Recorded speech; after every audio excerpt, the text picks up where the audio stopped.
Nation, welcome back. In these uncertain times, I just have really been crying out to God, and the Lord really spoke to my heart, and I wanted to share a word that the Lord shared with me. And I want you to understand, I feel like Paul in many ways to be the least of these. I feel unworthy in so many ways. This is not about me having some moral authority. It's just about speaking the word of truth, because to me the word of God is an end-all be-all. So I want to share this with you, and I hope that it blesses you. I got this word out of Isaiah 58, starting at verse 2. The title, I'm calling this "What's the Difference?" And I hope this message blesses you guys. So starting at verse 2, the Lord speaking through Isaiah says, "For day after day they seek me out. They seem eager to know my ways, as if they were a nation that does what is right and not forsaken the commandments of its God. They ask me for just decisions and seem eager for God to come near them. Why have we fasted," they say, "and you've not seen it? Why have we humbled ourselves and you've not noticed? Yet on the day of your fasting you do as you please and exploit all your workers. Your fasting ends in quarreling and strife and striking each other with wicked fists. You cannot fast as you do today and expect your voice to be heard on high. Is this the kind of fast I've chosen, only a day for people to humble themselves? Is it only for bowing one's head like a reed and for lying in sackcloth and ashes? Is that what you call an acceptable day of fast to the Lord? Is not the kind of fasting I have chosen to loose the chains of injustice and untie the cords of the yoke, to set the oppressed free and break every yoke? Is it not to share your food with the hungry and to provide the poor wanderer with shelter? When you see the naked, to clothe them, and to not turn away from your own flesh and blood? Then your light will break forth like the dawn, and your healing will quickly appear. Then your righteousness will go before you, and the glory of the Lord will be your rear guard. Then you will call, and the Lord will answer you. And the Lord will answer your cry for help, and he will say, 'Here I am.'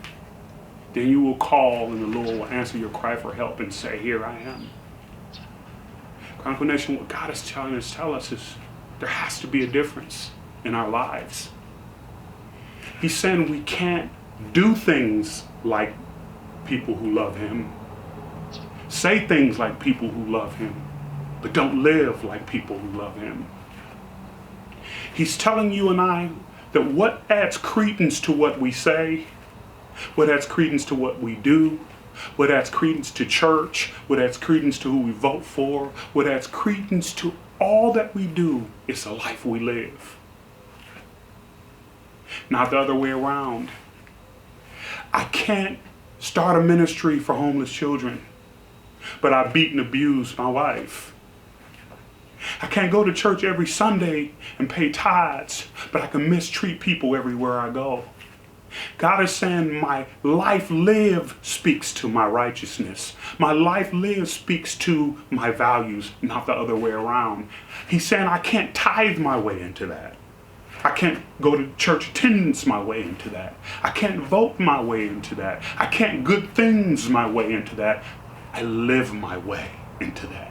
I must live the life of one who seeks passionately the heart of God. And then when I do that, when I give my tithes, when I help the poor, when I teach and I preach, when I vote for people who espouse my values and belief, I'm lending credence to a life that values him above all. That's what God's saying. What motivates you to do what you do? Is it me, or is it your own personal agenda? Jesus said it this way in Luke 6:32, in a powerful word. Jesus saying this: "If you love those that love you, what credit is that to you? Even sinners love those that love them. And if you do good to those that do good to you, what credit is that to you? Even sinners do that. And if you lend to those from whom you expect repayment, what credit is that to you?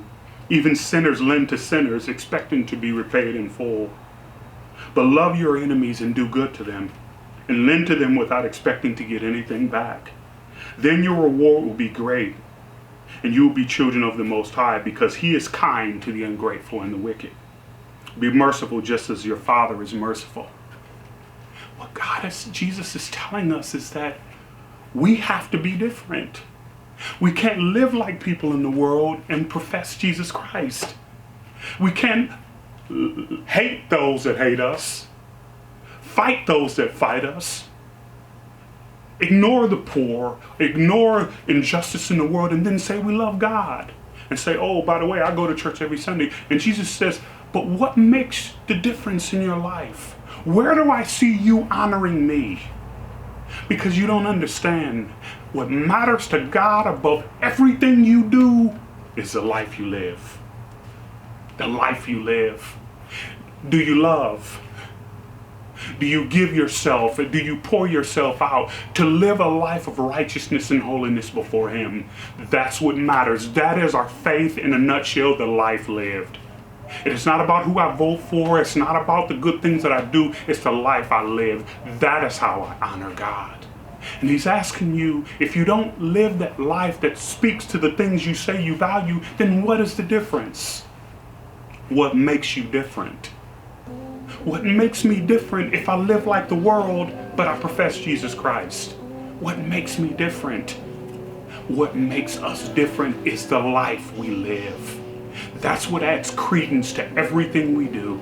That's what adds credence to our tithes and our offerings. That's what adds credence to the church attendance. That's what adds credence to the ministries and the discipleship that we do, because we live the life that speaks to our faith. And in living the life that speaks to our faith, we honor our God. God bless you, Chronicle Nation. Until next time.